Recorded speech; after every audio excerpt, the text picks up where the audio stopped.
Dan ini kunci dari bisnis kuliner. Anda pastikan kuliner tersebut bisa membuat orang lain tuh balik lagi, repeat order. Ternyata teman-teman semua, di antara sekian banyak bisnis makanan kuliner lainnya, industri bisnis makanan Padang ini ternyata sangat kuat banget. Apa alasannya? Yang pertama, yang bikin orang beli akuisisi pertama adalah artis, yang bikin orang retensi repeat order karena kualitas produk dan operasional di perusahaan ataupun masakan Padangnya itu sendiri ya.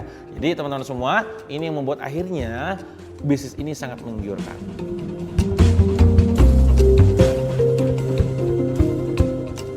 Anda sadar gak kenapa bisnis makanan Padang banyak dilirik para artis? Teman-teman, banyak banget orang sekarang, terutama di sini adalah para artis yang ada yang mereka tuh melirik kafe, ada yang bisnis cemilan gitu kan, ada yang bisnis fashion gitu ya, ada yang bisnis minuman kekinian. Tapi faktanya beberapa artis juga berbeda pilihannya. Mereka malah masuk ke masakan Padang ya, makanan Padang gitu kan. Pertanyaannya adalah kenapa bukan bisnis yang tren ataupun yang viral aja mereka masukin? Kenapa justru malah milihnya yang klasik gitu? Masakan Padang mah semua orang juga bisa bikin kali. Nah, data dari Nielsen menunjukkan bahwa ternyata kategori makanan harian dengan repeat order tinggi lebih tahan krisis ya. Kita sama-sama paham dan sama-sama tahu yang namanya artis itu ngomongin soal traffic gak usah ditanya lagi, mereka emang jagonya gitu kan.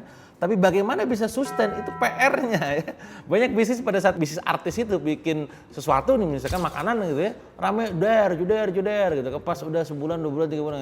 Nah pertanyaannya adalah kenapa ini masuk masakan Padang? Ternyata teman-teman semua, di antara sekian banyak bisnis makanan kuliner lainnya, industri bisnis makanan Padang ini ternyata sangat kuat banget. Apa alasannya? Yang pertama adalah karena repeat ordernya sangat tinggi. Ya gak bisa dipungkiri lah, saya lah gitu ya.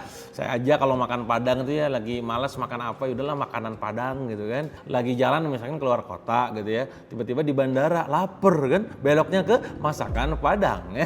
Artinya repeat ordernya sangat tinggi. Seminggu bisa 2 kali, 3 kali, 4 kali ya. Mustahil aja sih kalau sehari sekali mah rada gila tuh orang ya. Intinya adalah repeat ordernya sangat tinggi. Dan ini kunci dari bisnis kuliner. Anda pastikan kuliner tersebut bisa membuat orang lain tuh balik lagi, repeat order. Yang kedua adalah tidak musiman. Menu masakan Padang itu tidak musiman. Beda dengan menu-menu masakan yang lain yang kadang mungkin itu lagi musimnya ini makan apa gitu ya. Saya gak tahu tuh lagi kafe lagi rame apa makan apa ya. Sekarang lagi baru tuh tren makanan apa, minuman apa, lagi trennya itu. Rame memang, tapi nggak sustain. Sementara masakan Padang tidak ada musimnya, pokoknya mah Padang ya Padang aja kan, rendang ya rendang, ayam ya ayam pop gitu kan, ikannya dan seterusnya itu terus. Lebih sustain saudara-saudara, itu nomor 2. Nomor 3, daya tahan rasa dan budayanya. Gak bisa dipungkiri orang kalau udah Padang udah kebayang tuh makannya kayak begini gitu, punya standar gitu kan. Nah ketika makan nyoba enak lah, dia baru bikin repeat tuh. Tinggal berikutnya adalah kenapa milih masakan Padang X bukan Y gitu. Itu next PR berikutnya tuh. Tapi yang penting orang tuh udah tahu tentang masakan Padang. Sama kayak travel umroh. Orang tuh semua udah pengen umroh ya, pengen ke Baitullah, pengen pergi haji, pergi umroh kan. Tinggal umrohnya tuh pakai travel yang mana kan gitu ya. Jadi orang udah tahu gitu. Nah, sama kayak bisnis masakan Padang tuh begitu juga. Dan nomor 4 adalah bisa mainin volumenya ketika orang makan ya.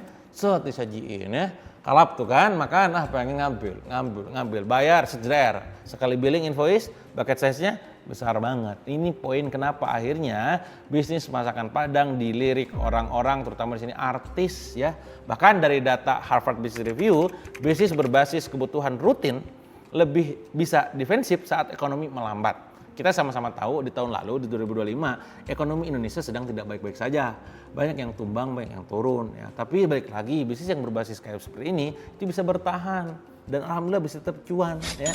Dan masakan Padang itu bukan tren, tapi kebiasaan. Daily food bahkan disebutnya. Kalau ngomongin soal artis, tentu Anda tahu pertama adalah sosok Arif Muhammad. Ya, Arif Muhammad ini gitu ya, seorang pebisnis, seorang influencer besar yang juga terkenal di Instagram ya. Dan Masya Allah ya, pada saat bikin nasi Padang, bikin masakan Padang dengan nama Payakumbuh, itu ramenya minta ampun. Beberapa bahkan restoran itu diresmikan sama orang-orang penting. Dia masuk ke bisnis ini tentu dengan berbagai macam pendekatan dan keputusan gitu kan. Padahal bisnis yang lainnya juga dia punya tuh. Tapi bisnis ini di antara sekian bisnis yang lain yang punya Arif tuh, kalau misalnya lihat ya, yang bisa terbilang itu sustain. Yang terbilang percepatannya luar biasa. Ya. Kenapa? Satu, Arseni ya kalau saya ngeliat ya, saya pribadi pernah makan di tempatnya dan beberapa kali bahkan repeat order gitu kan. Tadi karena rasanya otentik. Pokoknya ini Padang banget lah. Apalagi yang kedua, brandingnya rapi, udah jelas. Terus ditanya kalau Arif bikin branding dar-dedor gitu kan, itu brandingnya jago teman-teman. Yang ketiga, operasionalnya juga profesional, karena satu orang di belakangnya ya, kebetulan operasionalnya ini ya kawan saya juga. Jadi saya tahu, oh Arif ini ternyata kolaborasi sama si X sama si Y, ya udah, dor markodor gitu kan, jor top markotop gitu kan. Karena eksekusinya dari kolaborasi. Strateginya tadi dengan cara scale lewat sistem, bukan cuma sekedar nama besar doang. Kalau cuma nama besar Arifnya doang, tidak ditunjang dengan operasional, manajemen, produksi yang juga mumpuni, wah bisa bumerang nantinya. Tapi tidak, dengan brand Payakumbuh ini luar biasa pertumbuhannya. Itu yang pertama. Yang kedua yang juga kita bisa lihat adalah Om Deddy ya. Om Deddy Corbuzier gitu kan. Armuh dengan Deddy ini sama-sama kita saling follow juga di Instagram. Wah luar biasa. Bikin juga tuh namanya Gadang Berubah gitu kan. Ini bisnis yang ternyata memang menggiurkan. Dua orang hebat terkenal masuk ke bisnis makanan Padang juga. Masuk ke Padang ini bukan cuma sekedar endorse, tapi memang benar-benar potensi menghasilkan yang luar biasa. Fokus ke restonya udah jelas ya. Porsinya, konsistensinya, target marketnya juga sangat-sangat jelas. Masuk ke bisnis ini bukan cuma sekedar ngejar rame di awal doang, tapi sustainability ya, gak cuma sekedar ngelihat dari seasonal doang. Om Ded juga melihat itu. Dan saya yakin Om Ded dengan kecerdasannya, kepintarannya akan gak asal masuk ke dalam bisnis orang ya. Yang bahasanya tuh poinnya tadi, bisnis dia udah jelas medianya sangat besar dengan close the door-nya gitu kan. Tapi kok mau garap bisnis sektor real gitu kan? Ya pasti ada banyak pertimbangan, bener gak? Nah itu alasan kenapa akhirnya digarap tuh masakan Padang sama Om Ded. Yang ketiga adalah Mas Pras Teguh ya dengan warung Taburanya. Walaupun balik lagi kalau saya ngobrol dengan partnernya bahwa warung Tabura ini secara positioning itu bukan masakan Padang gitu kan. Lebih kepada tadi pengen ngangkat cerita dari resep ibunya ayam kecapnya itu. Dia menjual storytelling itu. Menjual storytelling yang sangat kuat, budayanya, dan dia tentu Pras Teguh dengan humor yang sangat tinggi dari segi tesnya dan juga circle stand up komedinya itu membuat akhirnya warung Taburai pun keren banget pertumbuhannya ya. Nah ini alasan sekali lagi teman-teman semua kenapa masakan Padang sangat menggiurkan. 3 sosok besar ya, ada namanya Armuh, ada Om Ded, dan Pras Teguh sudah membuktikan. Kenapa artis ini masuk ke bisnis masakan Padang? Sebenarnya polanya sederhana kalau kita detailkan lebih detail gitu kan. Satu, cash flow-nya harian. Udah jelas setiap hari saya ngejar misalkan omset 35 juta misalkan, atau omset 40 juta, omset 50 juta. Dan yang pasti apa? Repeat ordernya tinggi. Hari ini gue makan rendangnya, besok makan ayam popnya, besoknya lagi makan tunjangnya, besok lagi makan apanya, macam-macam tuh. Bisa banyak dinikmati tuh. Repeat order tinggi. Yang ketiga adalah produknya tahan krisis. Ya. Udah terbukti di berbagai masakan Padang lain yang tidak ada brand yang cukup dikenal di sosmed gitu kan. 4 adalah brandnya ini bisa hidup tanpa artis hadir terus. Ya kita sama-sama tahu kelemahan kalau bisnis artis ya, kalau artisnya nggak promosi, bisnis kulinernya atau makanan juga nggak hidup, bener nggak? Tapi kalau Padang ini ketika bisnis omsesi artisnya nggak promosi, tetap datang juga karena yang bikin jadi repeat adalah karena produknya. Yang bikin orang beli akuisisi pertama adalah artis, yang bikin orang retensi repeat order karena kualitas produk dan operasional di perusahaan ataupun masakan Padangnya itu sendiri ya.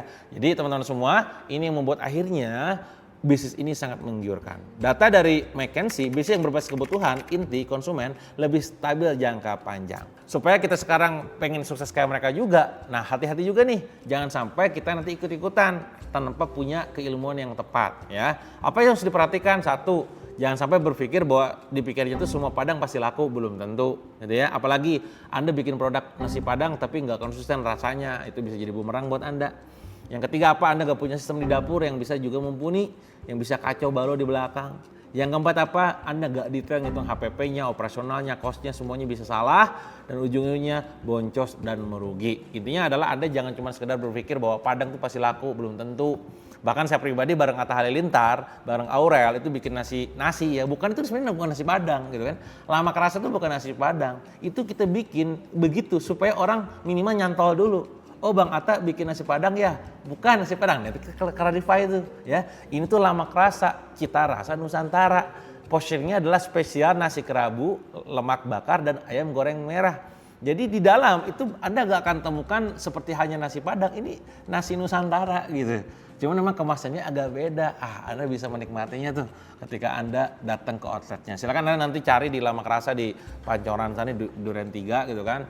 Anda bisa ajak keluarga Anda, kerabat Anda, sahabat Anda, teman kantor, nongkrong makan di sana sepuasnya, enak lah pokoknya insya Allah ya. Nah itu ya, kita pun nggak asal terjun. Oh kalau nasi Padang rada berat begini, udahlah kita main di yang lain kategorinya nasi Nusantara. Makanya dari segi branding kita adalah slogannya Cita Rasa Nusantara. Kalau Anda penasaran pengen nyoba, follow dulu akunnya di Instagram ini ya. Nanti datang bareng keluarga, bareng kerabat, sahabat, teman kantor, segerbong, besti-besti makan di Lamak Rasa. Itu aja teman-teman ya untuk video kali ini. Semoga ini memberikan inspirasi dan pencerahan buat Anda semua. Semoga bisnis Anda, apapun itu, bisnisnya laris, tumbuh, bermanfaat, dan bisa cuan banyak. Amin ya robbal alamin. Sampai jumpa di video berikutnya.